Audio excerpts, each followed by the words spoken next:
morning, good afternoon, good evening, wherever you are in the world.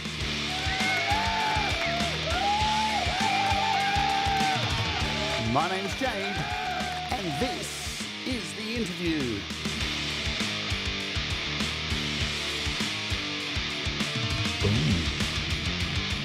And today on The Interview we have Marc Brault. And we're going to kick off with one of his tracks called Plus Fort. Let's orange.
Hello, and welcome to the show. That was our guest today, Marc Brault. And I love rolling my tongue every time I say Marc's name, and I've been doing that for a long time, and I will never stop doing it, so don't try and stop me. That was Plus 4 by Marc Brault. And I'm not going to be talking French today, so don't get any silly ideas. I don't even know how to do it. My name's Jade. This is The Interview. Almost each and every week we have somebody who makes music or makes things or is creative come on the show, and we find out, we pick their brain apart like a raven in the night, finding a corpse on the road. It's not that bad, but whatever. I'm talking nonsense. That's what I do here on the show. And Marc has been around the community for as long as I can remember. He's almost like a piece of furniture, comfortable, warm piece of furniture that when I don't see him around in chats, I feel like, where's Marc? What's going on? And recently, we'll bring him on and we'll talk about this because I think it's important. So anyway, let's get him on and find more about this wonderful man, this wonderful musician, and do the things that we do here on the show. Without further ado, unmute him and bring him on. This is Marc Brault. How you going? Hi, Jade. Hi, everyone. Welcome, welcome, welcome. Now, you have been around, as I said, for as long as I can remember. Was it when I found Pete Johns? I'm pretty sure you were already here. Is that right? I've been here since, since 2000, a little bit before the worldwide incident. Let's call it that way. All right, so see, my memory is like a sieve. We've proved that because I was here before then. But it just feels like, because I see you all the time, and I always get excited when I see you come in, because we're going to talk about this to kick off things, because me and my friends, we hang out and chat in this little group every day, and we've been saying for ages, why is Marc Brault not a fucking moderator on Pete Johns' channel? And you are now. Yes, I am. I've been promoted. Finally. Now, I'm sure Thomas, who's here in the chat, will agree. It just feels like a travesty that you weren't. And Pete, if you are watching this, which he probably isn't right now, he's probably just getting out of bed and getting the kids off to where they need to go. Pete, what is going on? So it's really good to see that you're a moderator on Pete's channel, because you are there every single day, even in the Patreon chats when there's only like 3 of us there. So. Now, you are getting over a cold at the moment, so thank you for coming on. How are you going with that? I'm at the tail end of the cold, so not too bad. I may have a cough every once in a while. I just hope when I have one, my denture won't disappear into the sunset. So, hey man, look, see, this is me, content all the time. As you say that, I'm thinking, well, I hope it does fly out, because that's content right there. yeah. That's a short right there. You know what I'm saying? Hello to everybody in the chat. Thank you for joining us today. I'll do the shout out as we do after the first song, as per usual. I knew Rhett would laugh at that because he's got a sick sense of humor. That is Rhett. So let's get into it. Let's just smash through this. Marc, what does music mean to you? Music means a lot because it's a way for me to express myself. Started at a very young age, always loved music, was raised around music, although it wasn't a musical family. But they did listen to a lot of music. I'm the youngest of 8 kids. I arrived late. 8 kids? I am the youngest of 8 kids. Fuck. I arrived late. There are 6.5 years between me and my closest sibling. Wow. So born in 58. That's a long... I'm now 66. I know the story of rock because I lived through it. Okay, so what's it like being the youngest of 8 kids? Did you get picked on, or did they love you even more because they'd already beaten the shit out of each other? Well, I would say about half and half. Right, right. The sisters had a baby doll to play with. Let me put it that way. So, and a live one at that. Oh So man. Did they dress you? What did they dress you up in anything fancy when you were? Did you even remember that? I don't have much memories of that of Yeah, those days. it's probably best. It's probably But best. so I have let's say the older siblings who were listening to Elvis, the younger siblings who were listening to the Beatles, and one odd one who was with the Rolling Stones. So, uh, So can I so ask? Has music? Has there been a time? Can you recall a time when music has dug you out of a hole? You've been in a bad place in your life, and there's been music. Is there a particular song or anything that's dug you out, a particular style or a moment that dug you out of a hole in your life? really dug me out of a hole. Not a particular song, Right. but music in general. Sure. Music in general, yes, definitely. I've been to some pretty bad places, and music always brought me back to the surface. Let's put it that way. Now, remember what I said at the beginning of this show. You give me a thread, and I'm going to pull. Yes, I know. Uh, but I'll make the story short because it could be very long. Hey, we got 2 hours, man. I I started in the church choir. I was around 10, and few years later, I was in high school, and we had music lessons. Teacher was amazing. He knew the theory like the back of his hand. He was a shitty guitar player, though. And I was listening to him, and gee, that's wrong. That just doesn't sound right. And I decided to learn and see what I can do, which I did.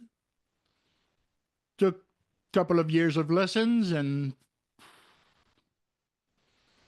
teacher was kind of following the Andres Segovia principle, which is guitar is simple. It takes about 10 years, and then you can go to the second string.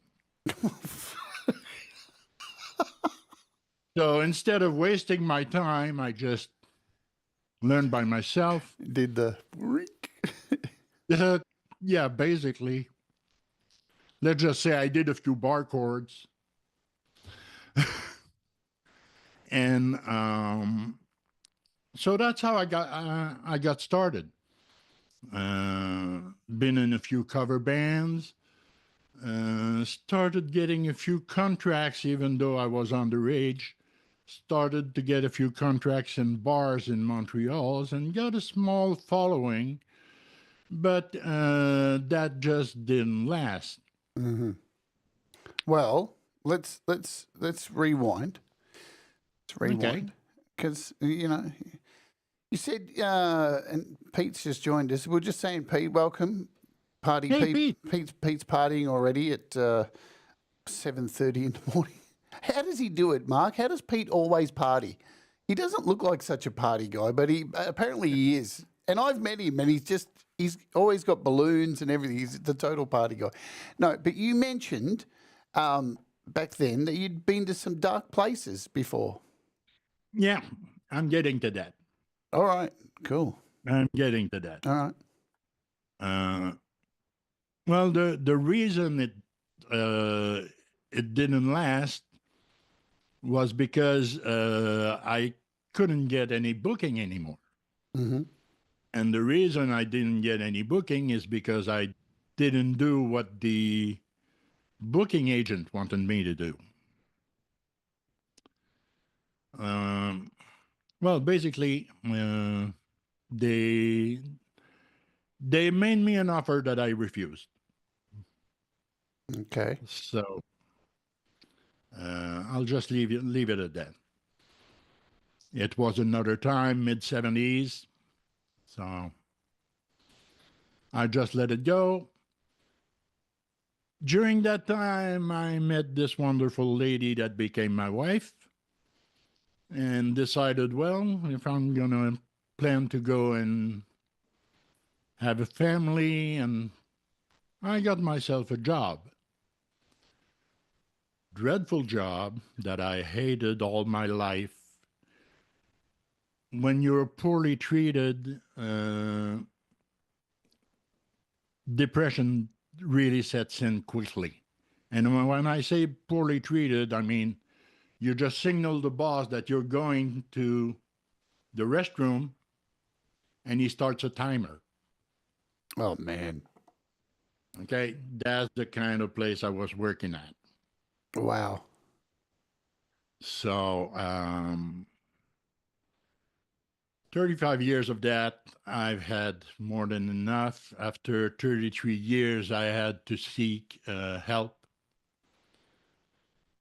for mental problems.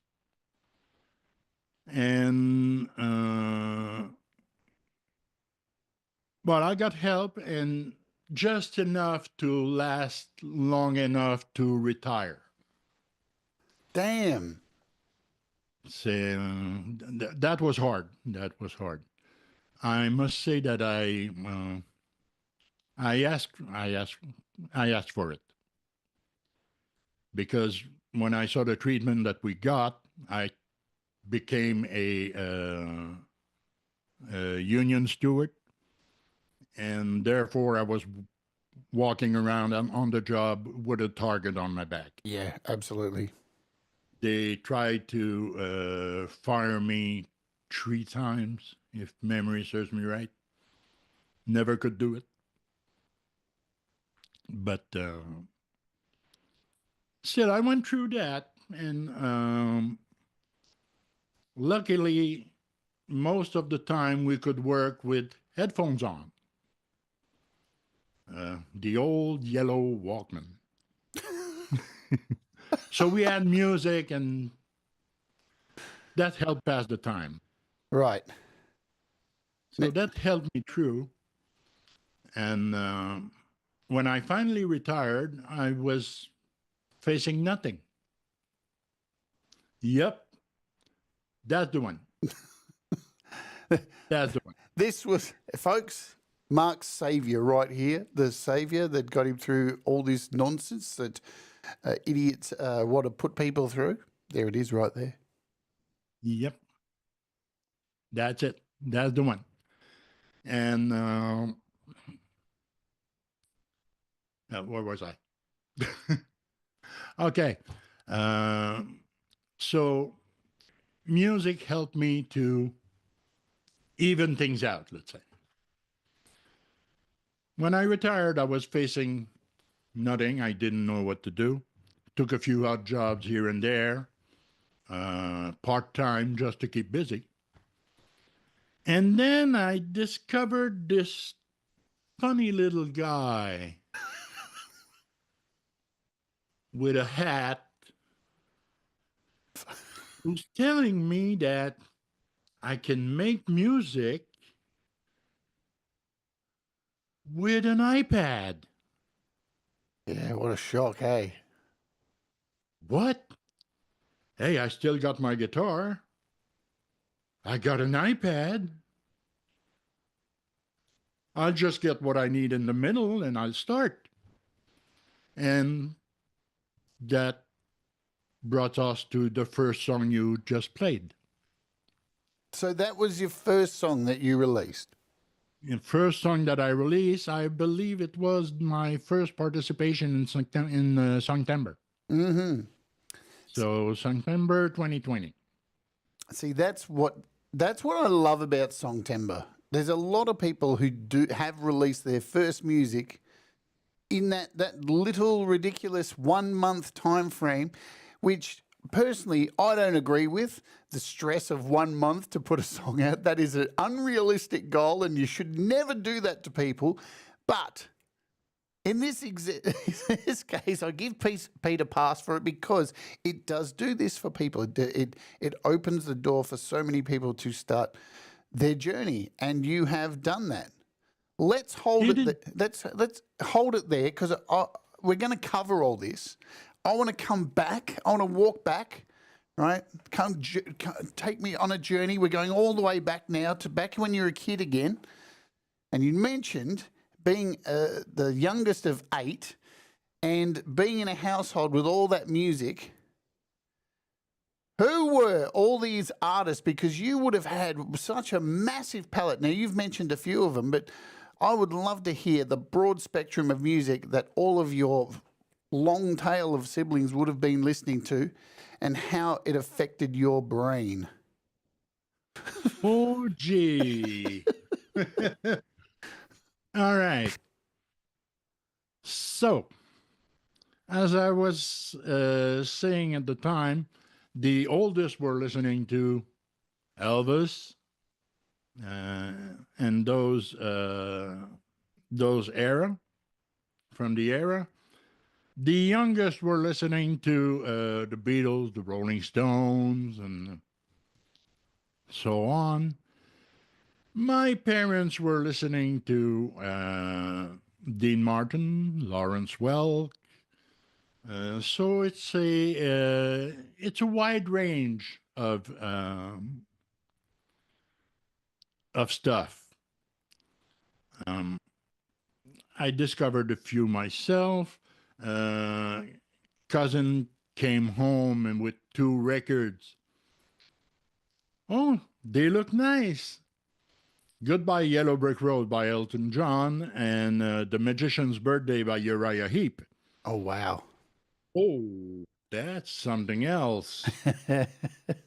And then I discovered Led Zeppelin and Black Sabbath.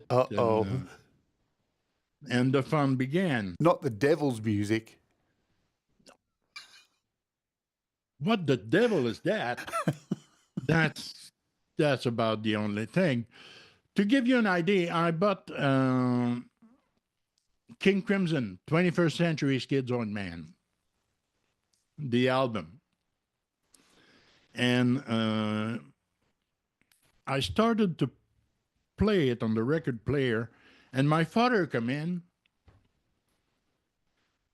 looked at the sleeve, looked at me and said, well, if you want to sing those songs, I have no problem with that.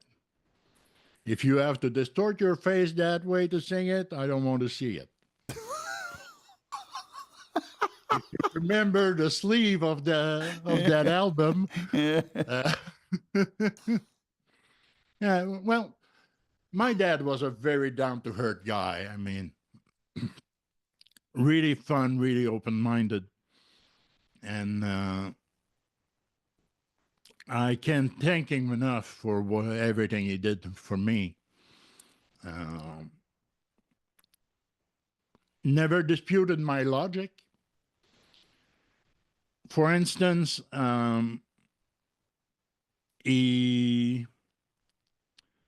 put a bit of money aside and I told him, can you take me to Montreal? I was living outside of Montreal at that point. Can you take me to Montreal?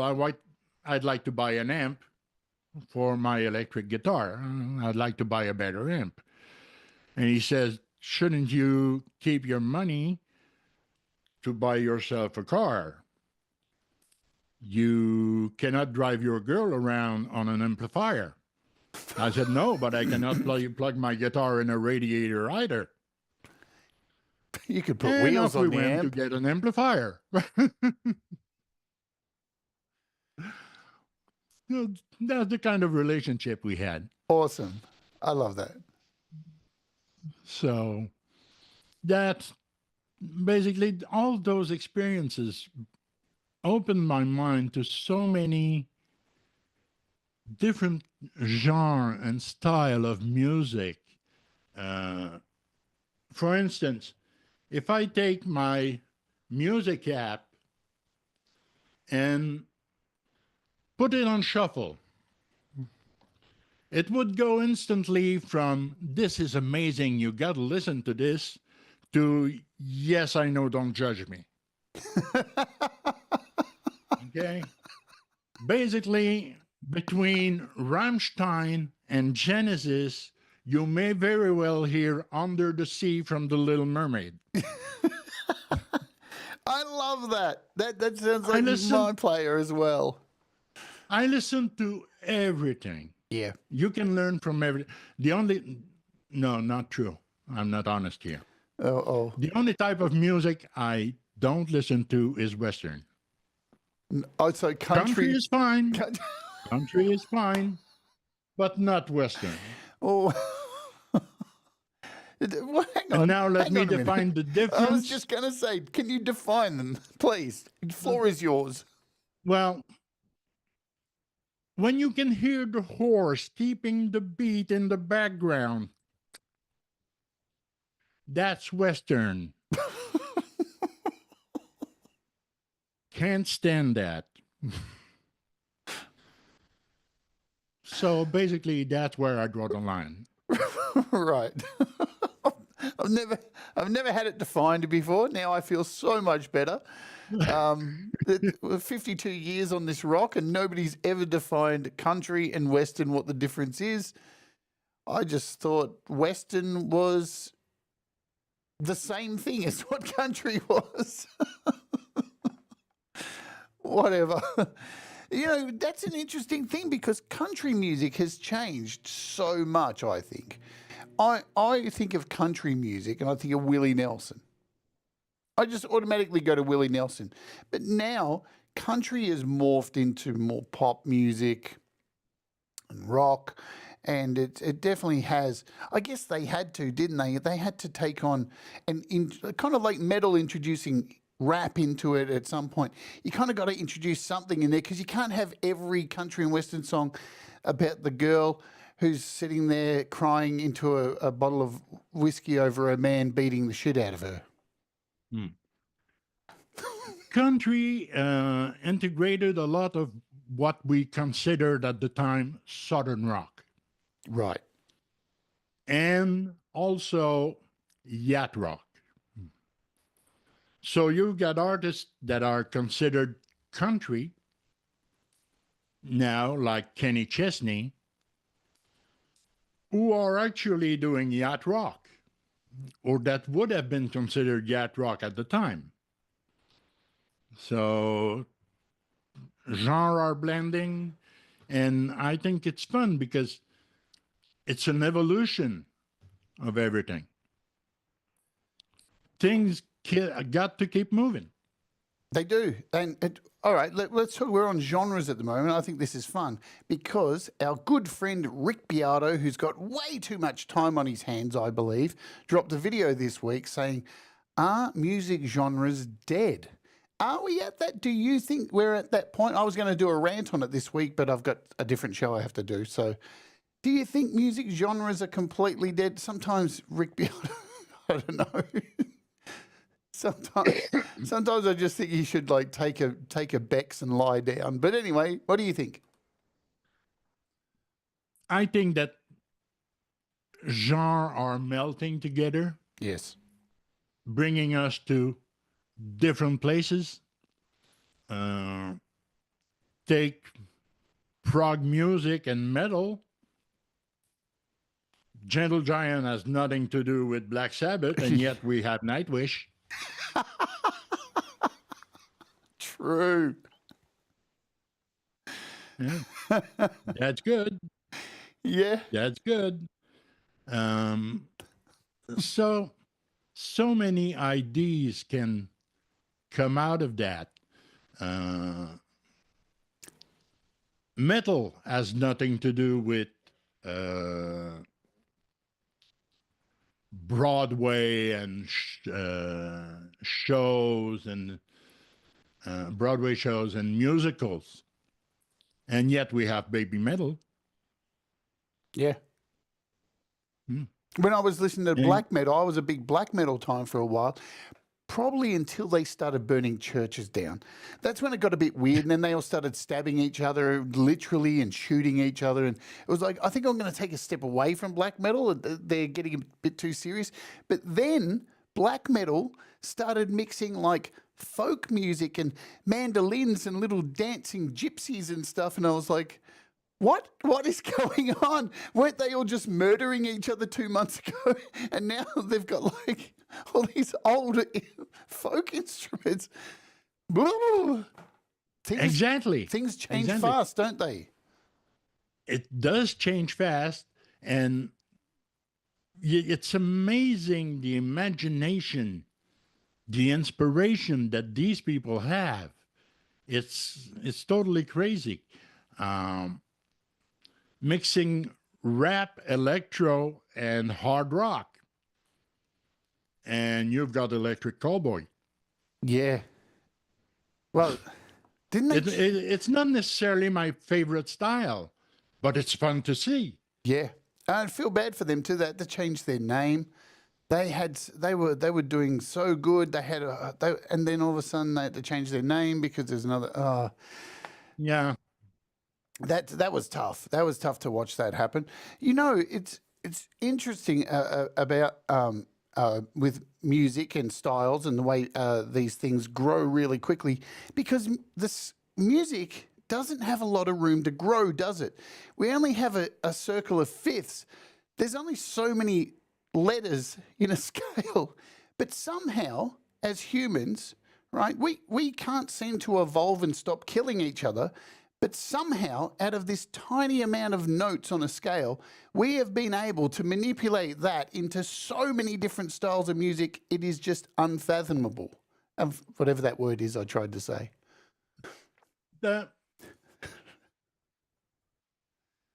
We can go to the simple 3 chords, rock song, rock ballad, to the full symphony with only those 12 notes. Mm-hmm. The sky is the limit.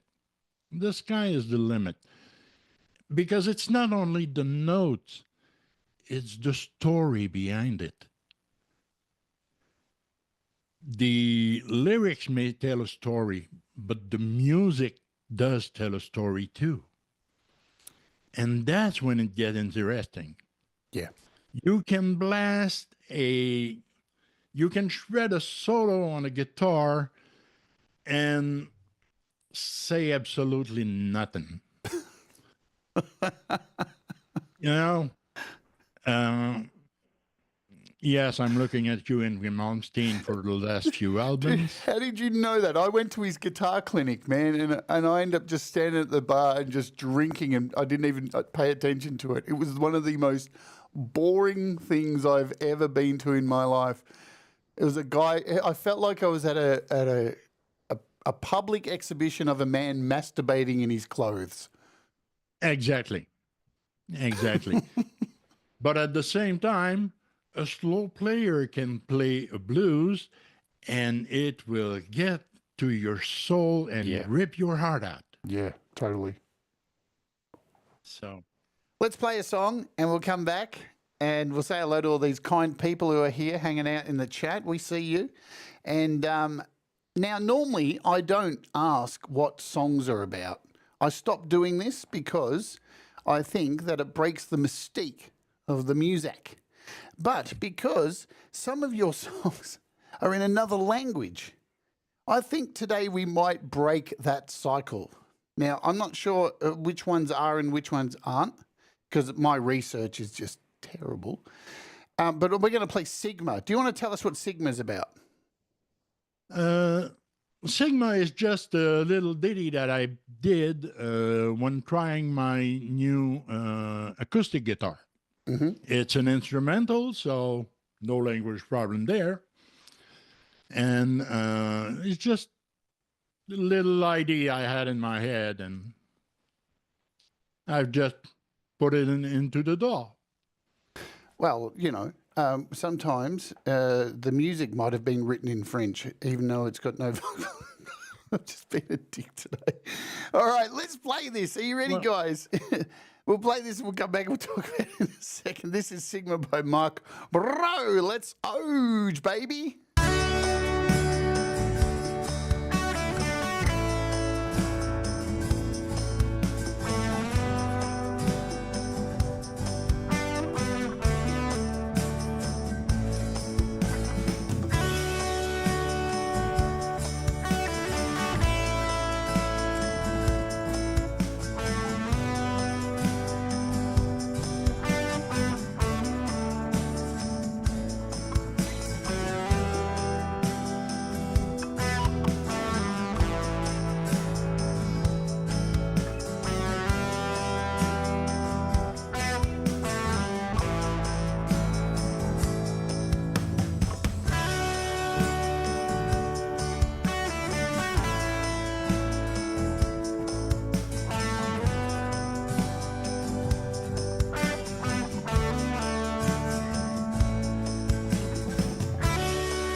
Sigma by our special guest today, Marc Brault. Now, anything you'd like to say about the track? Sorry, I missed that. Was there anything you would like to add to your track? How you made that? How you got it together? Because we're going chronologically, aren't we? I think are we still chronologically? I do believe so. Awesome. So this was Not sure, but anyway, doesn't matter. I'm just picking at random now. So now, let's continue. We'll go on. So first album. Let's talk about this. You know what? I'm combobulated today. Let's say hello to our friends in the chat. We've got to do this. Mateusz Brakowski, Clayton Von Kluge is in the house. Thomas Christ is here. Hey, Kluge. Kinger's Music. Pole Vault's in the house. Ed B. Medal. Hugh Caldwell. Tremor Bear. What's going on? We've also got, let me see, I've got to scroll up. Say hello so I don't have to scroll too far, folks. Mixed Club is in the house. We've got Doug Kidder, Kim Hudden Hudson. Brad Example's here. Brad Example's very excited today. He saw the Superman preview for the Superman movie, and he hasn't slept. He's been crying. He's all emotional. He's a mess. Brad loves Superman. He's a real disgrace. Who else do I see here? I saw Auntie G in the house. I'm scrolling up trying to find Pete Johns is here. If I've missed you, just write something so I can find you in the chat. And if I've missed you, we'll come back and say hello. I'm all discombobulated. Mark, tell us about the first album that you purchased with your own money and the first one that was given to you as a gift.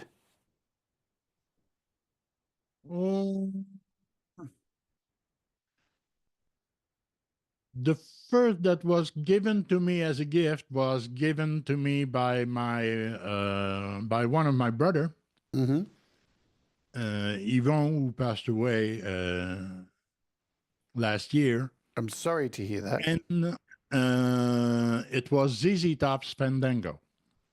Fandango. Yes. Great album.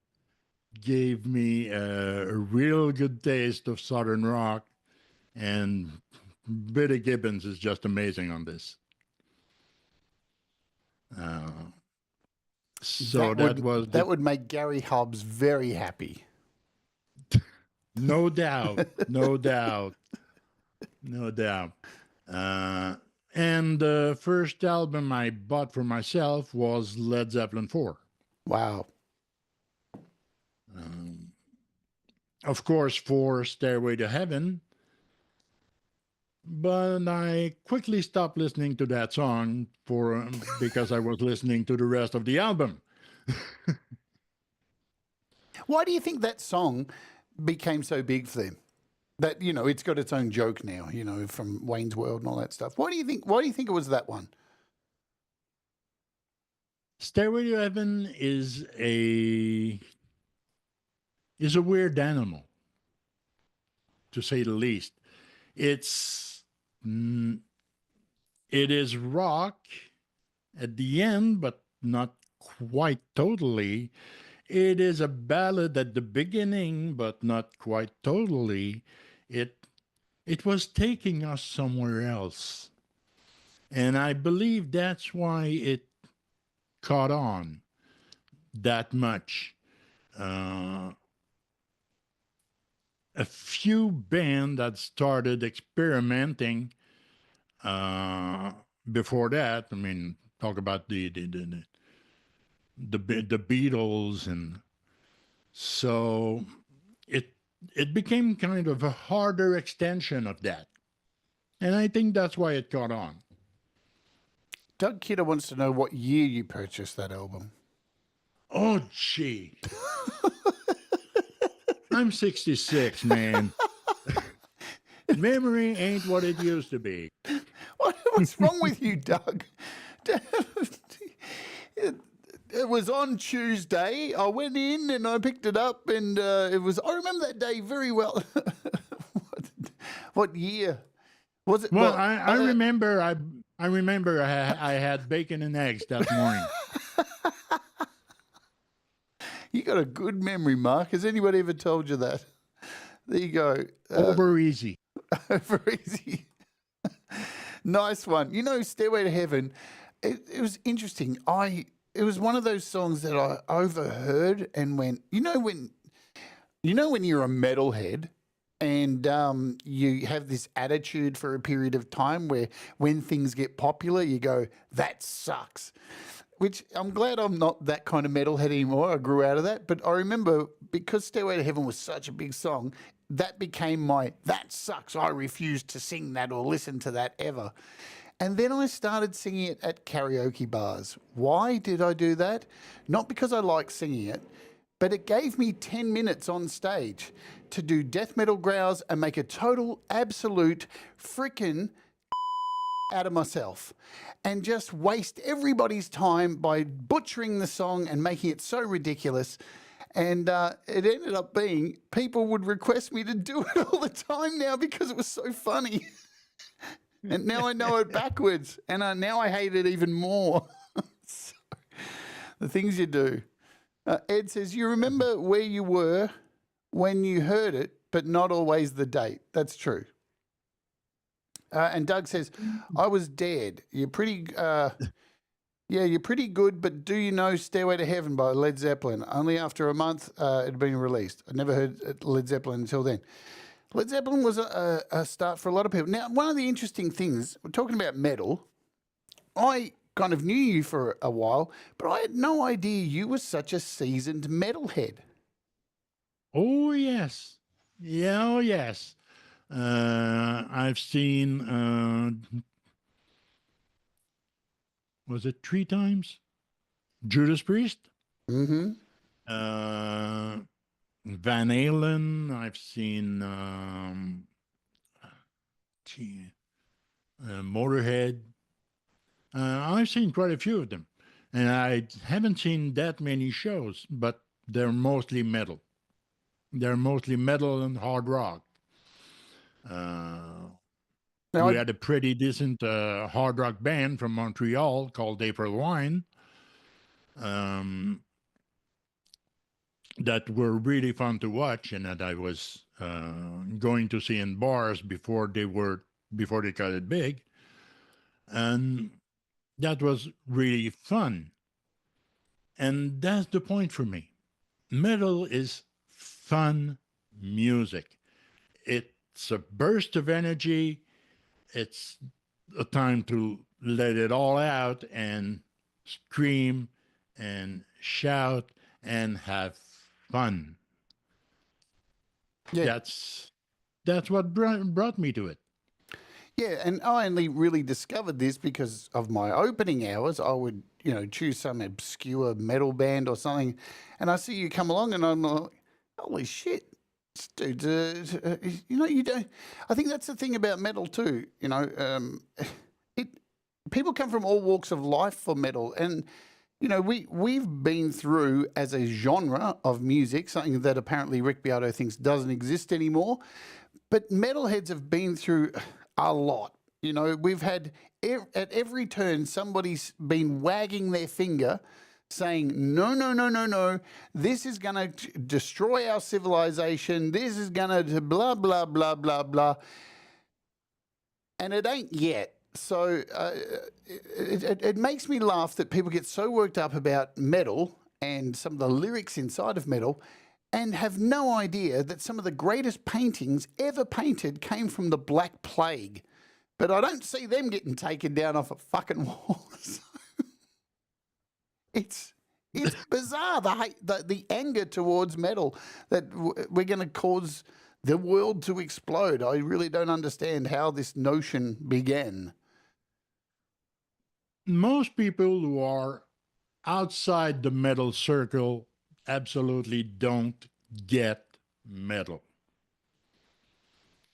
Metal is about fun. It's about feeling good. It's about letting out the anger so the good feeling can come out and shine. To me, that's what it's all about. Yeah. The metal has a pretty long history. The first time you hear the term heavy metal is Born to Be Wild by Steppenwolf. Mm-hmm. But the first metal song, well, is the Beatles. Helter Skelter. True. Slayer even covered it. Yep. That's the first metal song. Yeah. So its origin, it's way back. It's not Zeppelin. It's not Sabbath. It's the Beatles. Yeah, there's something to say about metal because, like, a lot of pop music is based in reality. Yeah. Baby, I love you. Don't leave me. This kind of nonsense, right? The stuff that we go through every day and, all that kind of stuff, the life experience. But a lot of metal came from fantasy and taking people away from the mundane, the shit that goes around in our heads of like, oh, she left me and that stuff. Sometimes people don't want to wallow in that shit. And sometimes it's good to go somewhere else and let your mind travel. And, Cannibal Corpse do that for me. Sorry. Yeah, man. So many are based on fantasy stories. How many songs are based on Lord of the Ring? So many. Yeah. Yeah. There's even a band that specializes in historical metal. Sabaton specializes in war stories. Pirate metal. Sabbath. Pirate metal. Yeah. Hailstorm, ALE. Not to be confused with Hailstorm, HALE. Yes. Not the same. So, inspiration can come from anywhere. Inspiration can come from anywhere. In metal, it's so easy to pick something, pick a subject, whether it's real or not, and just roll with it. True. And without metal, I wouldn't be the person I am. I attribute a lot of my values to metal because one of the things that was always cool about metal, apart from the music, were the people. The people in it were always so cool. The first time I ever went to a metal gig was I was underage. It was an all ages gig we have here in Australia. We had all these all ages gigs, and it was in Sunshine. The bands were playing, local bands playing on the back of a truck in a car park at a supermarket, and it was all gravel. So there's all us kids there. I was like 13 years old, and we're all slam dancing around into each other. None of us know each other, and all of us got cuts on our arms from falling over on the gravel. But every time somebody fell, there was a hand, several hands lifting you up. And that to me was the thing that I always held about metal was it. Not only did the music lift me up, but the people lifted me up, like physically lifted me up when I was down. That's metal to me. There is a sense of community in the metal genre. Yes. It's, of course, like every community, you have a few hay-hole here and there. Of course. But as a whole, it's a friendly community that will be there to help. Yeah, and sure, some of the topics are a little bit hardcore. Yes. But but that's film, movies, books, paintings. This stuff isn't new. Horror, all that kind of stuff has always been around, and there's a reason it exists. It's to take you away from this stuff. It kind of reminds me of today's movie industry, Mark, where I see so many people going to see films these days, and they have these expectations that this film is going to, like, I don't know, cure cancer or something, and they put these expectations on a film, and they go and see it, and they're so let down, it's like it's the end of the world, and then they make a YouTube video going, it was the worst film I've ever seen, and my life's ruined. It's like, fuck me, it's a film. You're supposed to go and watch it and forget about the woes of the world. Like, it's 2 hours to forget about life. But no, it didn't do the things that I want. It's it's crazy. I mean, I go to see a movie to be entertained. Yeah. That's it. If it's entertaining, I'm having fun, or I can forget about what I have to do the next day. Wonderful. Goal achieved. I think because we live in a world now where content seems to be, everyone thinks in this mindset of content, content, content. That people go and watch movies now and they're not enjoying it. They're sitting there thinking about, how am I going to convey what I think of this to people? How am I going to generate to the masses what my opinion is? And it's like, you know what? Fuck your opinion. I don't care. I'll go see it myself and I'll work it out. I'm okay. I'll, I'm an adult. I can walk through it myself. I don't need your torch shining through it. Yeah, well, everybody wants content, but Yes. no one's contented. Oh, there we go. There's a grab right there. That is so true. Now, when you were young, now you mentioned earlier on you started having guitar lessons and all this kind of stuff. Before we get to it, were you offered to play the recorder at any stage? Well, we had to learn recorder at school. So you had to? But hey, You had to, right? you had to. That was part of the music course. Mm-hmm. And with the teacher I was telling you about, who was entertaining us once a week with one song on the guitar. Now, funny thing is that that really drove me to learn the guitar and be better than that. Now, fast forward a few years later, I'm playing in a cover band, who are doing parties, weddings, and a bit of everything. And we get the contract to play for a wedding. And it happens to be that music teacher's wedding. And I got my revenge. Because the band is there, we're playing, and of course, he has his band, and who are invited to his wedding. That's normal. That's his friend. And we're playing, and everybody's dancing, everybody's having fun. And he asked us if his band can take over for a few songs. No problems. Our instruments are there. We know you can handle them. And his band get on, and everybody went and sat down. Ouch. So I got my revenge. Ow. You started me on this, and now I'm better than you. Nice. Man, there is nothing more horrific than, and I've seen many, many gigs, there's nothing more horrific than when you go and see some bands and then a particular band comes on and everybody fucks off. Yeah. It's like, it's really hard to recover from shit like that. Like, there are a few things in life which are hard to recover from. And, yeah, the seeing the crowd part ways when you play your first note is one that is just fucked. But you know what? I wish, and I'm glad it's happened to me. It's definitely happened to me. I'm glad it happened though, because it teaches you, to be humble.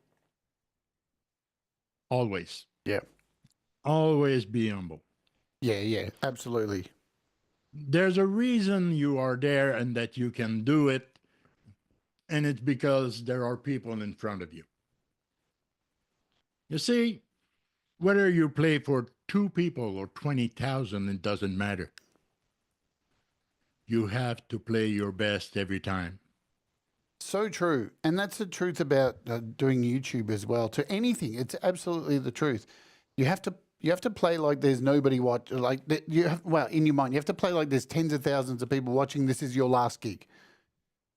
That's how I look at my opening hours each week. The light goes on, and it's like, I might not be here next week.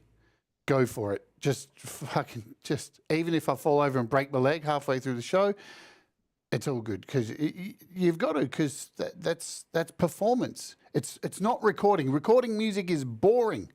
It's just you sitting there doing the same take over and over and yelling, fuck. That's it. You have to win your audience over. I believe it's Jimmy Buffett that was mentioning you can always get some family support. You're doing shows, and you'll get your mother and her 5 friends. They'll come to 2, and then you're on your own. That's basically how it works. Yes. And another good tip I'm going to give people, well, we're all probably, if you're young and you're watching this, hello, is there anyone young out there watching this? If there is, don't play Battle of the Bands gigs. You're wasting your time. It's never judged on who is the best band. It's judged on how many people turn up. And if it's the way it is, it is the way it is. And you'll be disappointed if you go into it thinking, wow, they're going to really love my music. No. Let's play another song. This is called I Never Knew. We're going to play it and then come back and we'll discuss. Let's Ode, my friends. Boom.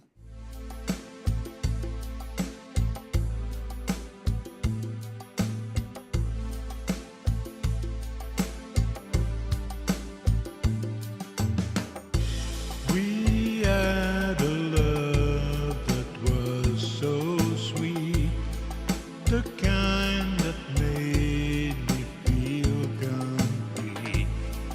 But then I threw it all away. Now there is nothing more to say. I tore us all apart by messing with your heart. The shame is all on me. You got to know I've got to fully take the blame. I should have never played that game. I never knew the price of pain.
Marc Brault there with the track I Never Knew.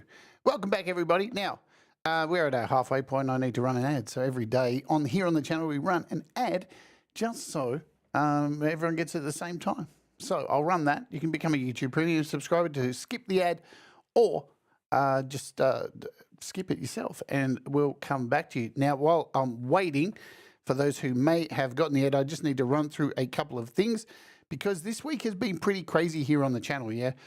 I've been catching up on a lot of demos for apps and stuff like that, and we still have a few more to come. Just want to let you know. So I've got this one here called Solder Box coming up on the channel as well. And I think this one's coming up in the next day or so.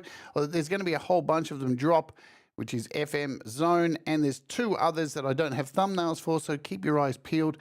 And if you are a Patreon, let me tell you, there's a lot of giveaways this week. It is a Christmas bonanza. You can become a Patreon, join for $1 and I master your songs, or for $5 you get a chance to win so many apps, and you got a good chance to win some of these apps. And the last thing I just want to mention while the ad is on is what's happening this weekend. So Christmas is upon us. It's that time of the year. And yes, the Christmas special is happening. So if you want to come along, there'll be a lot of chestnuts roasting on an open fire. If you want to come along and witness that. And I just want to say, like, I don't have the thumbnail fully prepared, but I want to make a quick announcement too now that next week there will not be an interview, instead something massive happening here. The Music for Life 2025 charity album announcement will be at this time next week with my good friend Russ 8889. So just in case you wondered what's happened to the charity albums, come and join us next week and you will find out what is happening in 2025 with the big plan for the double album. So it's all coming on. So start thinking now about your music. We'll go through why it's been delayed and all this kind of stuff. And there's your update. Let's bring Marc back on. Welcome back, Marc. Hello. Hello. That was a beautiful track. Well, this track is there's a little bit of a story there. It comes from a SongSpark post who were challenging us to write a song based on one note. The whole song goes with the bass hanging on the A on two different octaves, but it's still the A. That's the only note that the bass plays throughout the song. A's. So started with that bass run just for fun, and the song built itself. If you are not a part of the SongSpark group, it is a Facebook group. Here it is here, the SongSpark Songwriting and Composition Collective. Every month they give a prompt out. So this is prompting way before we had AI, and you're given a prompt and then everybody uses that prompt to put out a song. It's quite a good way. It's like having a song timbre every month, isn't it? It's a really good way to get music out. Yeah. Kind of. Yeah. I've been a part of that group forever and I've never done one. I feel so bad. I've done 2 or 3 maybe. I wish I had more time to write more music, but then there's that. So we're up to here. Now, you mentioned, we've already talked about at the beginning of the show, learning guitar. Your guitar teacher was, shall we say, I don't know, slow?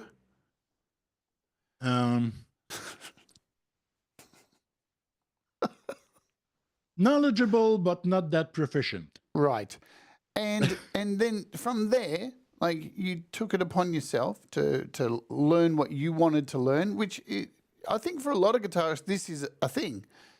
I mean, I remember I took some guitar lessons myself, and I tried 2 different guitar teachers, and both of them were wankers. They seemed to want to make me be them.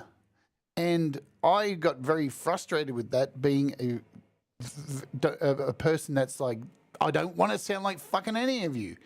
So I walked away and learnt myself, found my own ways to learn.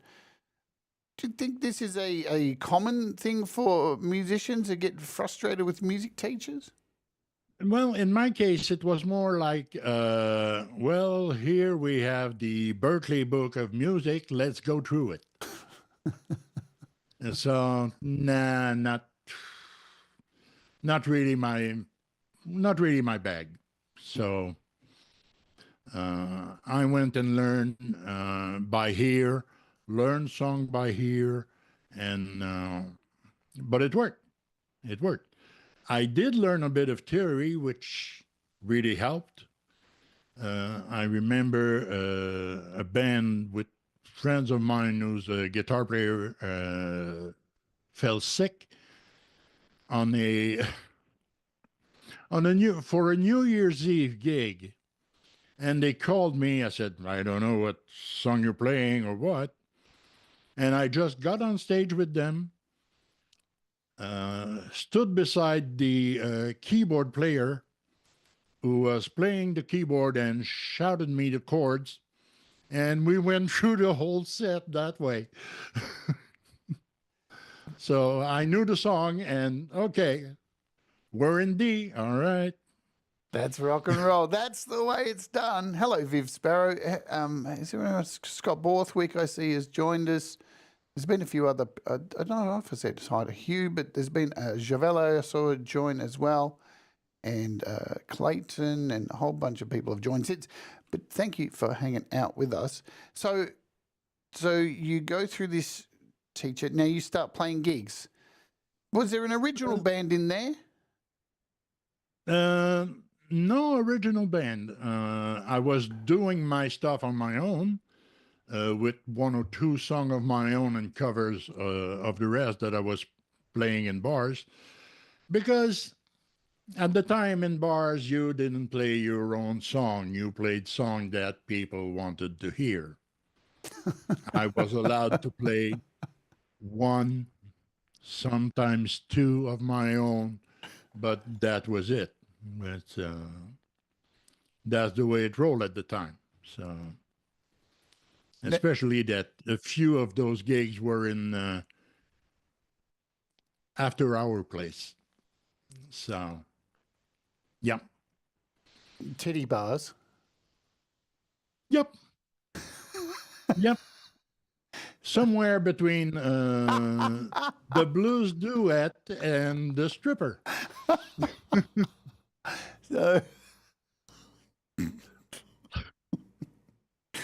So a happy ending for everybody involved. I've played a few strip clubs. It's a thing. It definitely is a thing. I remember the first strip bar I played at. Our band. We were so hyped about it because, when you're young and full of cum and all that kind of stuff that you hear, we were all like, I wonder if we're gonna get to have sex with one of the girls afterwards as payment. And I don't know,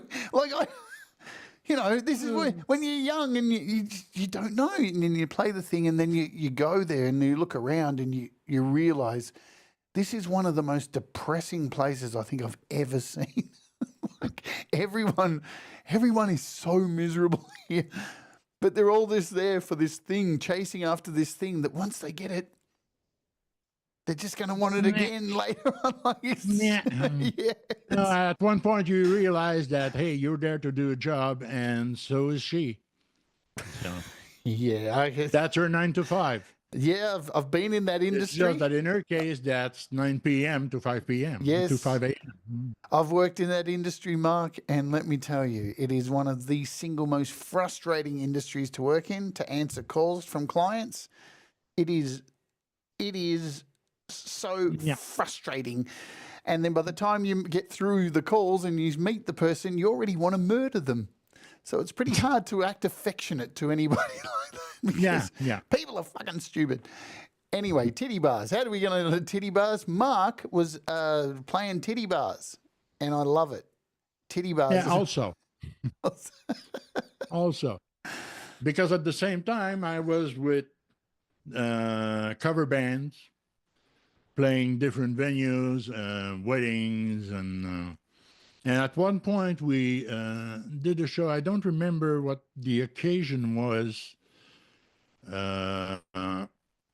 Anyway, there were two bands in an arena, in a local arena, and we ended up both band playing three songs together at the end. And here I am with a 100-watt amplifier behind me, standing between two drum sets. And it was just so freaking loud. when the show finished, we packed the stuff, and I looked at my wife and I said, "No, you drive. I can't hear a single thing." They were different times back then. Like, you didn't, I swear to God, if I had a rolled up to a gig and gone to everybody, hang on a minute, I just need to put my earplugs in, I would have been called every slur under the sun. Yeah, you're a pussy, you're this and that. And, you know, these days, if you don't wear earplugs, you would get called every slur under the sun, because we understand things a little bit better now, that our hearing, guess what, folks, is really important. It's really... Exactly. Because of that particular show, I've lost about 40% of my low mid sensitivity in this ear Right. because of that particular show. Yeah. So, Yeah, I lost a lot of my hearing at a Metallica show. I was so stupid. I went to my first Metallica show and thought, what a good idea it would be to stand right at the front, right in front of this speaker that's the size of my house. That's not going to do any damage. And yeah, 30 minutes in, wow, I feel really dizzy. What is happening? Yeah, it wasn't a good idea. But these days, I'm more than happy to stand at the back. I want to talk briefly about live gigs, because we're talking about, you know, performing and covers and all this kind of stuff. I'm about to embark in 2025 on a journey here on the channel, taking you all along with me, playing live again, because I've joined a band. And I'm really scared. I'm 52 and I'm going to be out playing gigs and a lot of festivals. And this band, I mean, it's pretty outrageous. It's one of the, and the reason I'm doing it too is because I want to do one last run in a band and actually go out and play live again, because I miss the feeling of being on stage and feeding off the audience. And I want to encourage people in 2025 to go out and play live, and not just on YouTube. I've been watching people on here like Folk and Blueser and Michael Songs get together and do a gig together at a real venue, and Valerie Bart playing at real venues. And I think it's a really good idea for people to get off their ass and go out and play somewhere. When Brad comes here in March, he's coming to stay with me for 3 weeks. We're going to go out and we're going to play some acoustic jam nights and go out and play, because I think it's healthy as a musician, yeah? well, first thing first, congrats on that. Thank you. Congratulations on that. That's a marvelous step to take. I That's a don't marvelous think you'll step to agree take. when you see the music. It's anyway, that's another story. It doesn't matter. It doesn't matter. It's the feeling you get when you play in front of people. Yeah, it's like nothing It is else. so wonderful. Unless you're Pole Vault, who says the last time he played live, he got arrested. So, but that's, hey man, so did Jim Morrison, Pole Vault. So, see, that's Pole Vault just living out his Jim Morrison fantasies, isn't it? Yeah. Hello, Mr. Smith. Welcome aboard. All right, let's talk about this. Let's talk about, so you've played music, you had some bad experiences playing music as well, good experiences, but you meet your lovely partner. Yeah. Tell us about how everything changed there, because you've been with her for a long time, and tell us about that. Well, we've been married for 44 years. Wow. Congratulations. She just retired, so we're still adjusting in living together full time. But she has been so supportive of everything I did. Uh, I've worked my butt off for 35 years. And when I retired, I was facing, as I was saying, I was facing nothing, and found Pete's channel and started recording my stuff. And sorry. And she was so enthusiastic to see me going back into music that she offered me an M1 Mac for Christmas Nice. to record my music and to do what I like. That was so freaking nice of her. She is amazing. She is amazing.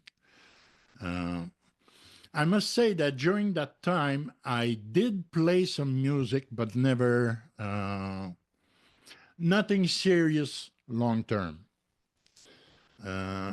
My daughter had lessons in flute, not recorder, but flute, real wooden flutes,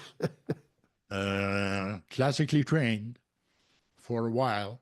And I accompanied her on acoustic guitar, and we really had fun playing music together. And a few guys at work were playing music, were musicians also. So we did form a band 1 year to play for Saint Jean-Baptiste Day, which is June 24th. It's a big holiday here in Quebec and Canada. So we put together a band. Since we were all working at the post office, we call ourselves the Stamps. So original. And with a mix of French and English songs, and we really had fun, and it turned into one wild party.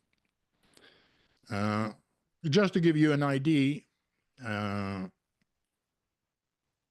the room we were playing in was on the second floor, and somebody took off with the ramp from the stairway. Uh-oh. Well, we never heard about it afterward. They didn't ask to pay for any damage, so. But that turned out wild. Let's just say it. I was waiting for That somebody. was a fun one. I was waiting for somebody to put this in there. Hugh Caldwell says the Stamps had some good licks. Yep. Yep. Beautiful. Unfortunately, not really good, necessarily good people in the band. Right. I bought the pedal board from the lead guitar, who wanted to buy some other stuff, wanted to change his rig, so I bought it. And about a month later, he came to me and said I didn't have time to replace it, and I got a gig coming. Can I borrow it? Sure, why not? And that was the last time I saw him. Oh, dear. Man, that's the worst. Guitarists. You just can't trust them, and you just can't trust them, can you? So let's talk about, we'll talk about Pete Johns while we're here, aka the gateway drug. Because for many people, I've experienced it here on this show, Pete Johns has been somebody who we all found and just was like, who is this? I've coined the phrase, funny little guy on the internet. This funny little guy on the internet from Australia, who's sitting there with his little iPhone, and I was already using myself GarageBand, and I'd been using iPad and iPhone way before I met Pete, and I needed some help one night, and I went searching on YouTube as you do for some help, and I came across this funny little guy, Pete Johns, and here we are, almost 10 years later, and I'm still watching this funny little guy, Pete Johns. What's it about Pete Johns that motivated you to get back into music? Well, let's start at the beginning. I was on YouTube watching, looking for something totally different. I was looking for a certain piece of music. And out of nowhere popped this video that with this funny little guy, and who taught me I could make music on my iPad. So I got the pieces I needed, interface, microphone, and I started recording for about a little more than a year before I did my first song that we heard at the beginning of the show. So, but I learned so much from him. From the way to work, the way to approach the recording, the technique, which I've adapted to my style, to my workflow, and it's just, basically, he just elevated me. And that's what he does. He elevates people, make people better. I can never thank him enough. I can't agree with you more. You know, there's a reason why every day we go back to Pete. He's taught me so much. He's taught me patience. He's taught me to, you know, at least try not to say the words every day in my streams. He's welcomed me into his home. No, the one thing that I got from him is exactly that, is to build people up. And Pete's really good at that. He's really comforting. I don't know, he's just like a warm hug. Yes, yes. And he encouraged me to do my own thing. I told you that I played in quite a few cover bands. I tried to convince those bands to develop our own songs. I had ideas, and no, that will never work. Let's play what's popular on the radio, and that's it. Kind of limiting. I know it's fun to play weddings and parties, but when it's been 1 year that you've been playing China Grove, you've had enough of that. Yeah, you want to do your own thing somewhere. So, and I would start a riff that I have in mind, and the guys would say, no, that won't lead to nothing. Quite discouraging. Pete is the reverse. Hey, Yeah. you got a riff? Build on that. You will get somewhere. And it works.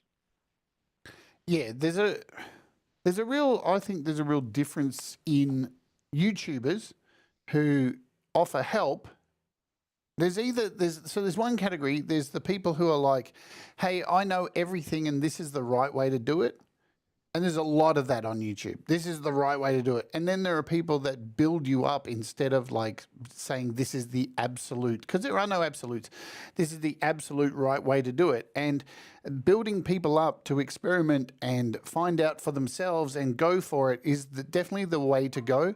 I get very frustrated watching YouTube stuff, or I'll go looking for some help and I just get this, no, this is the way. And it's like, no, dude. You're not the Mandalorian, buddy. This is not the only way. There's other ways. No, you must put 2 compressors on every vocal track. No, fuck off. I want to put 8. Why should I only put 2? Why is this the be all and end all? If that was the case, then music wouldn't, like we discussed in the beginning, these notes, this very small selection of notes and this scale that we have, these scales that we have, we wouldn't have manifested so much great music from such a small selection. It's the freedom to express and try different things. Yeah, it's you can do it any way you want. There are 2 things I know. One, I don't know everything. Yes. 2, I can learn anything. So based on that, sky's the limit. Absolutely. And let's play another track. Talking of the sky's the limit. Now, you may have to help me. How do I say the title of this? Vacances, which means vacation, holiday. Ah, there we go. See, if I was Pete, I would have tried to say that and butchered it completely and then doubled down and tried to do a French accent. And Joe would have got very upset in the chat and said, please, Pete, stop the accents. So I just don't even try. Let's play this track right now. God, I'm an idiot. Let's go.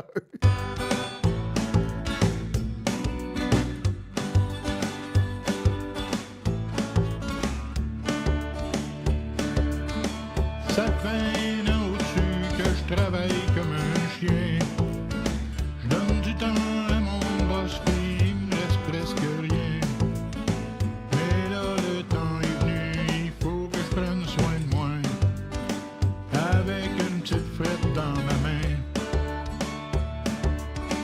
Assis au bord du lac, le soleil sur ma peau.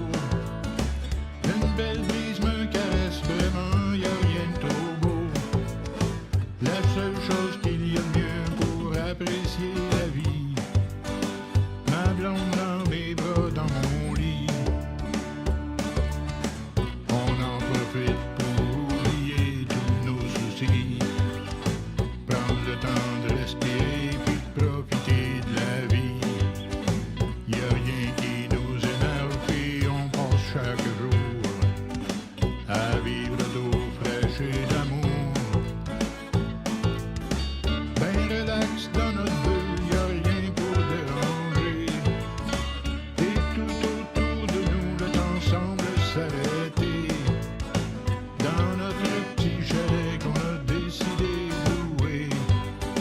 Parce que des fois, faut bien se gâter. C'est peut-être une illusion, ce sera pas éternel. Mais pour un court moment, la vie est tellement belle. Quand tout le reste s'efface et qu'il n'y a plus que nous qui compte, faut pas en perdre une seule seconde. On en profite pour oublier tous nos soucis, prendre le temps de respirer puis de profiter de la vie. Y a rien qui nous énerve puis on passe chaque jour à vivre d'eau fraîche et d'amour.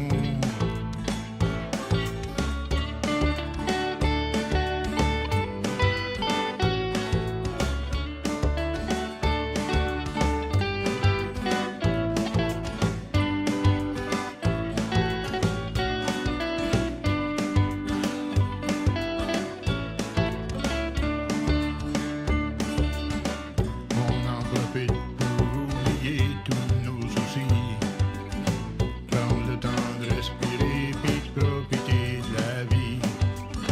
Y a rien qui nous énerve puis on passe chaque jour à vivre d'eau fraîche et d'amour.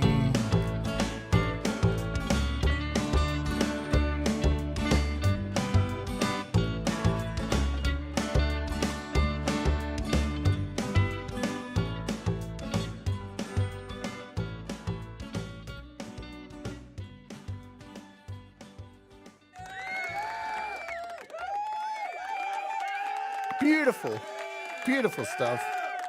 Thanks. I feel uplifted now. I feel like all the pressure I have on me to get 4 videos done the next 2 days is lifted. I'm all good. No, beautiful stuff.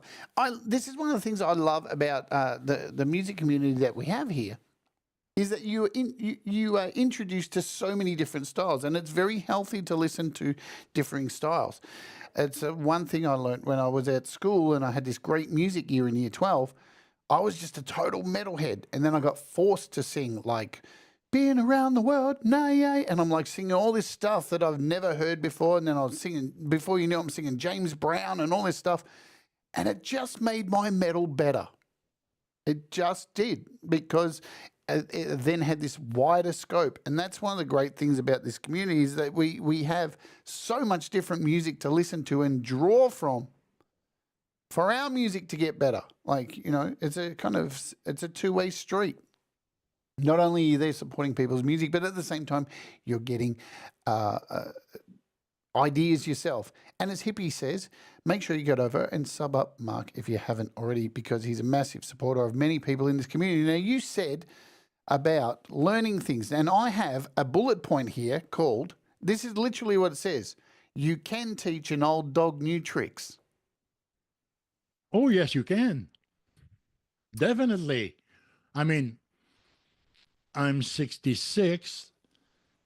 I did work with a small Tascam at the time, you know, the cassette one, which I don't have anymore.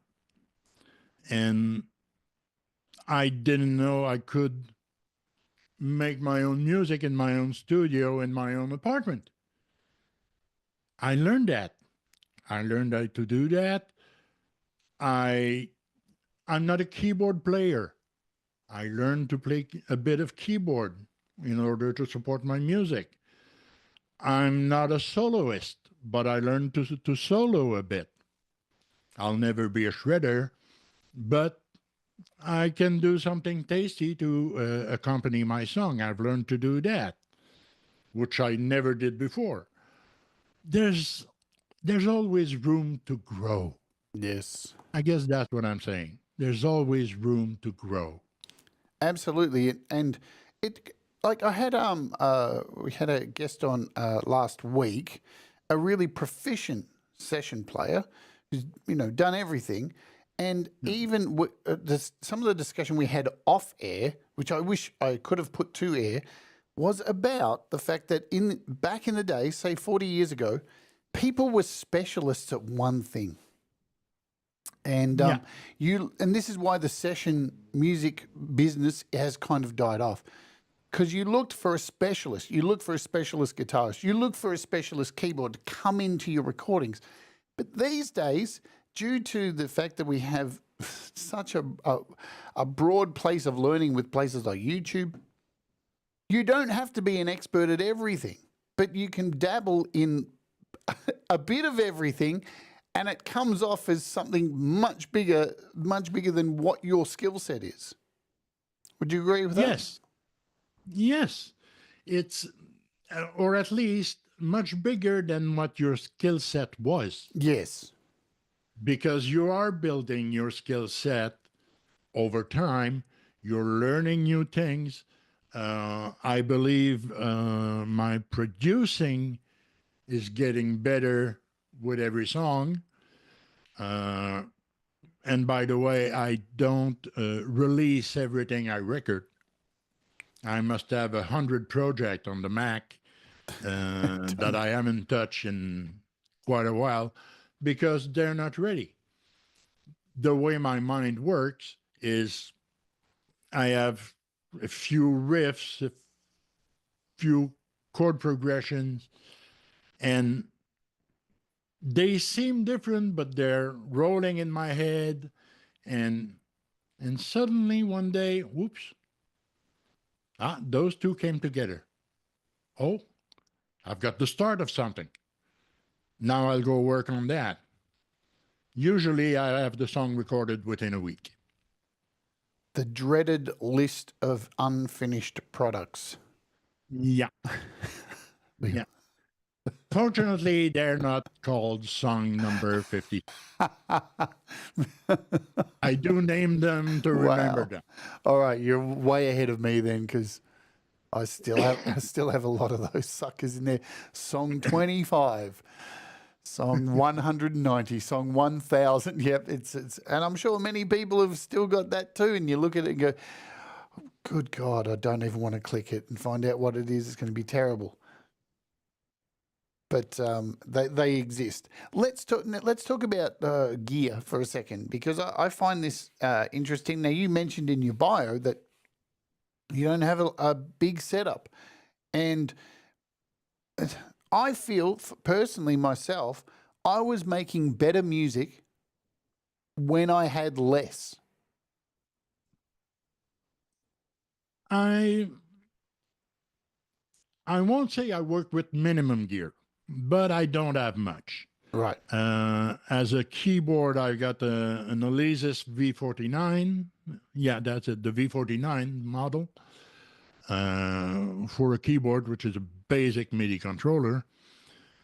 I've got 5 guitars, 1 bass, couple of microphones.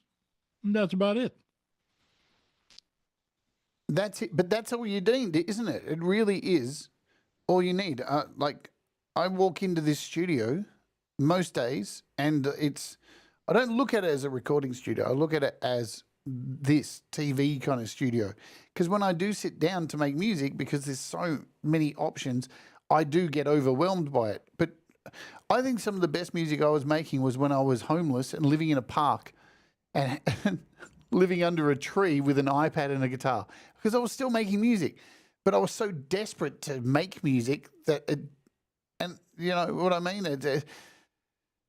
Because you scratch and claw through, like, and you create workarounds, and you utilize what little you have to make something that's far bigger than what you actually have. I don't know. For me, that's how it is. Now I walk in here and just go, "Oh God, I have too much." And that's a really stupid thing to say, but especially with apps too, because I review so many apps. You look at the iPad and just go, "What? What am I going to choose? I've got 200 reverbs." That's it. Paralysis because you have too much stuff. Yep. I can understand that because of the apps. I do have a ton of them. Most are free though, but still I have a ton of them.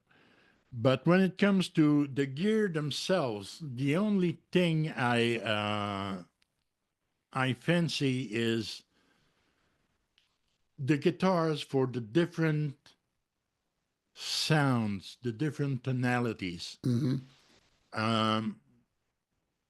Acoustic guitar, I have my Sigma, which is my favorite, and I have an Epiphone, which I got to change the string to get to a Nashville tuning, high-strung tuning, also known as Nashville tuning. So I will get a different tone there. For electric, I got my old Stratocaster 76, and more recently an Epiphone because of the humbuckers. So different tones there. 1 bass is enough. Bass is a bass. So I won't get an upright bass just for the fun of it. Yeah.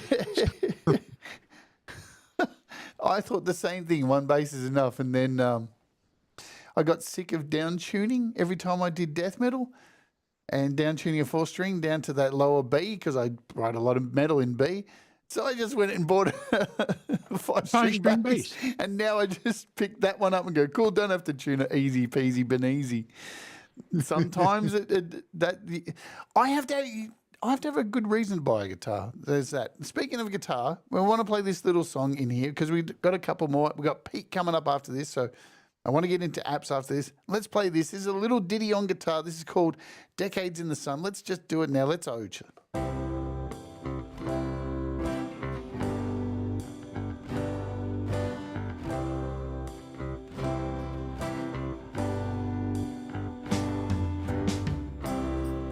When we open our eyes on this brand new world, we're greeted by the sights and sounds of wonderful life all around, full of amazing colors and the smell of the flowers. With all the creatures, great and small, we really have it all. Yes, I believe we mortals are the lucky ones, and I really hope you make the most of your decades in the sun. We're born, we live, we learn, we love and are loved. We might even raise some kids, and they'll have some like we did. But when the time comes for our last goodbye, we surely can't complain. We die because we live.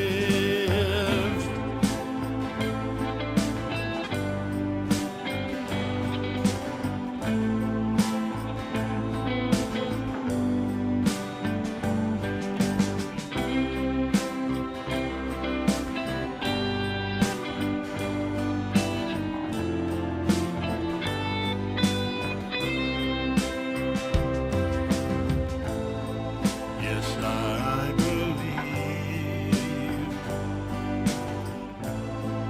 we mortals are the lucky ones, and I really hope you make the most of your decades in the sun. Decades in the sun. Decades in the sun. Decades in the sun. Decades in the sun.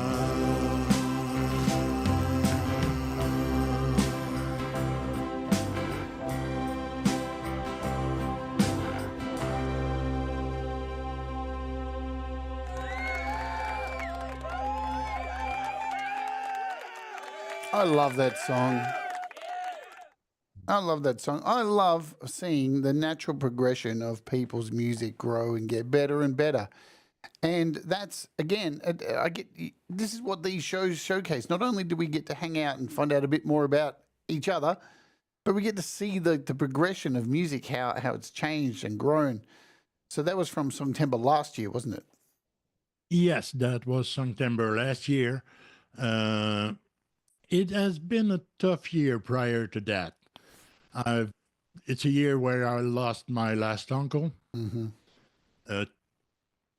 I've lost a brother and two sisters Oh man, that's tough. in that year. So I it made me think a lot about life and everything, and basically in that year I made peace with death. We are here for a limited time. We only have a few decades in the sun to enjoy. Well, I'm sorry I'm going to use the F word, but F the rest. Just enjoy your time here. Can we Have fun with what you're doing. Love the people around you and let yourself be loved. It's all that matters. It sure is. Yeah. Yeah.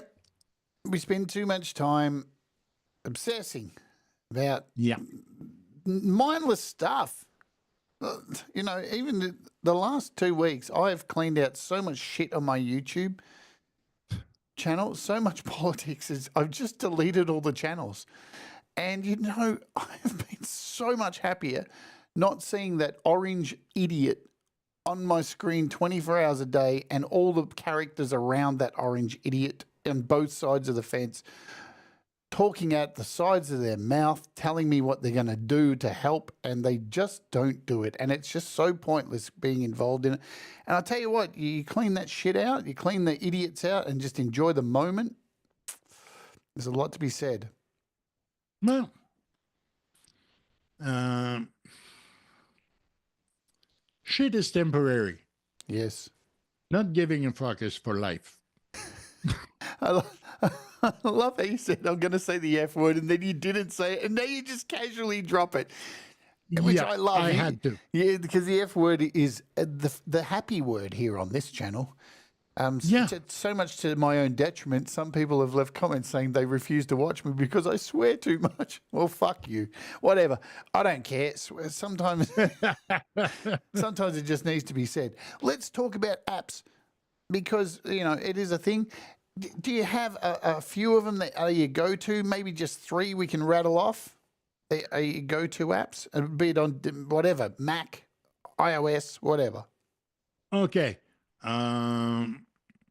Well, with the workflow I've developed over time, I sketch my song on iPads, and then I transfer to Logic on Mac and do the final recording. So on iOS, Voice Memo and GarageBand. Mm-hmm. Those are my 2 go-to develop, to sketch the song, and then transfer to Logic. When it comes to Logic, of course, there's Logic, and I love the tune tracks, Easy Keys, Easy Drummer. On your Mac, of course. On Mac. Easy Keys. It's this one, is it? Because on my internet. So is that it? E. Oh, no, it's that's E the with letter a, E and Z. God, man. I'm Maybe I should have said it in Canadian. EZT. Fucking hell. Easy Keys. Easy Keys. Oh, I'm not even going to bother. You guys know what it is. You can find it yourself. And Easy Drummer. Easy Drummer is really well known. Easy Keys 2, Tune Track. So these are do you wish that we were able to do this, have these on iOS? Would it make life easier for you? It would probably make life easier for some. The one thing, and I'm going to discuss this in my top 20 apps for this year, coming up next week, is drums. Drums are a thing that is just still not cool on iOS. There still isn't a definitive easy drummer. There's still just, oh man, it frustrates me so much. You know, PC users have it really good. I just cannot program drums properly. Right. So it's a lot easier for me to go through a program like Easy Drummer and find the right, how can I say, even the language is escaping me right now, but find the right drum fill and so on, because drummers only have 4 limbs. And I have big time trouble limiting myself to that. Yeah, and of course I can justify it by saying that, hey, some bands have 2 drummers. But nah. Well, some drummers play like they have 8 limbs. So there's that. I mean, but it's an interesting thing when you get to programming drums. I've seen people make the mistake so many times, and they've got a hi-hat being hit at the same time, a crash cymbal, 2 toms. It's like, you do realize nobody can do that. Well, I'll tell you what, my band can do it. It's a little bit different. I'll tell you a little bit, Mark. My band, I think we're a 12-piece band, but our drummer isn't real. Our drummer's not real. We have a robot drummer. and it's gigantic, and it sits at the back on the stage. It takes up half the stage. It's a spider with drum pieces under each hydraulic arm. Oh, It's a gee. hydraulic spider drum. It's like nothing you've ever fucking seen. It is the most bizarre fucking shit. So, yeah. So some drummers have That should be spectacular to see. It's going to be wild. It is going to be wild. Though the first time I went and saw them live and saw the drummer, I was like, what the fuck? Man, how do they make it work? Anyway, I'm going to find out. And I want to... anyway, so there's that. We got to get out of here because Pete Johns is up next. I want to thank you for coming on the show, Mark. I know we're cutting it short a little bit here. What do you have coming up? Are you working on any material at the moment? I'm always working on something, but I never know what will come out or when. So, but I saw your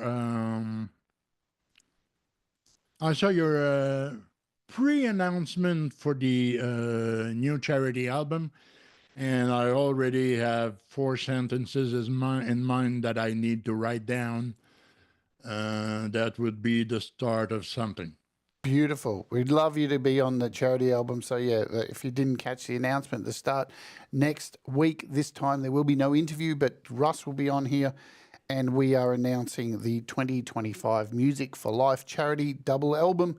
So please come along for that show so you can find out all the goss, everything you need to know, and to start getting writing and all of that jazz. Is going to be very exciting.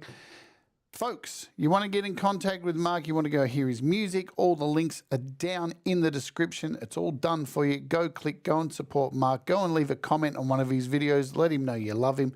Do the right thing. Got to ask him the final question. I've got to ask everybody. Mark, if you were giving advice to somebody just starting out making music, when would be the best time for them to start? Now. Boom. And simple now. Short and sweet.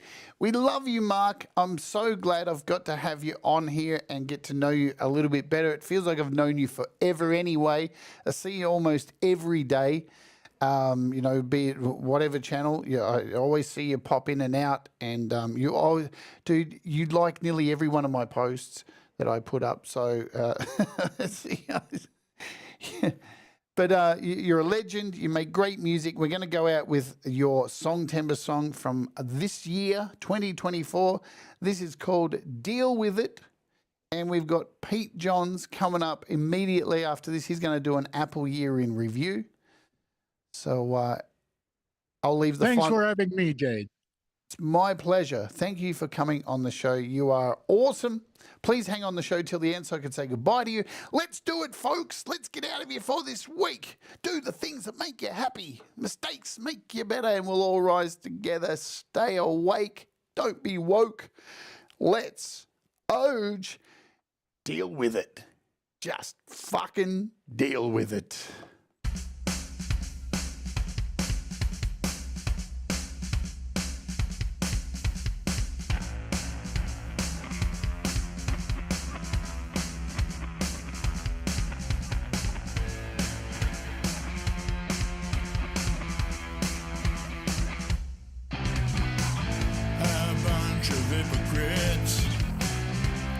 Twisting facts and language, always denying it, so they can take advantage. Preying on the poor, easy target, easy meal. Economic carnivores, keeping us under their heels. Nobody told me that life was a costume party, so I showed up with my real face. Now deal with it.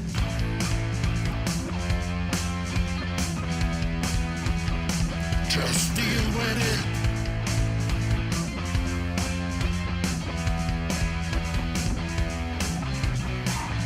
Politicians take a stand, and we believe what they all say. Businessman rubs their hands, knowing more cash will come their way. Will we ever learn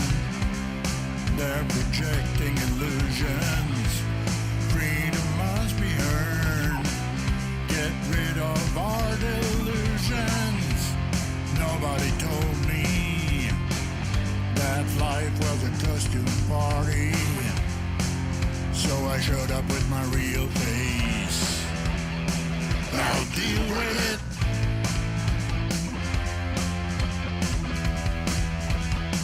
Just deal with it.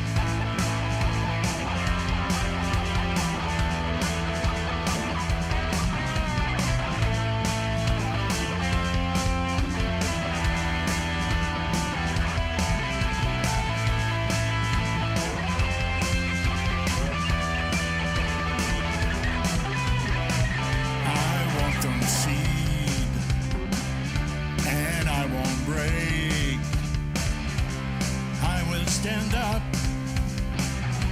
and face those snakes.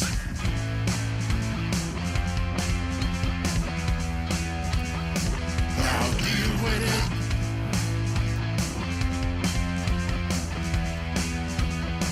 Just deal with it.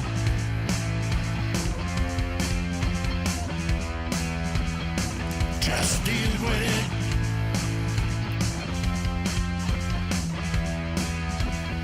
Just deal with it.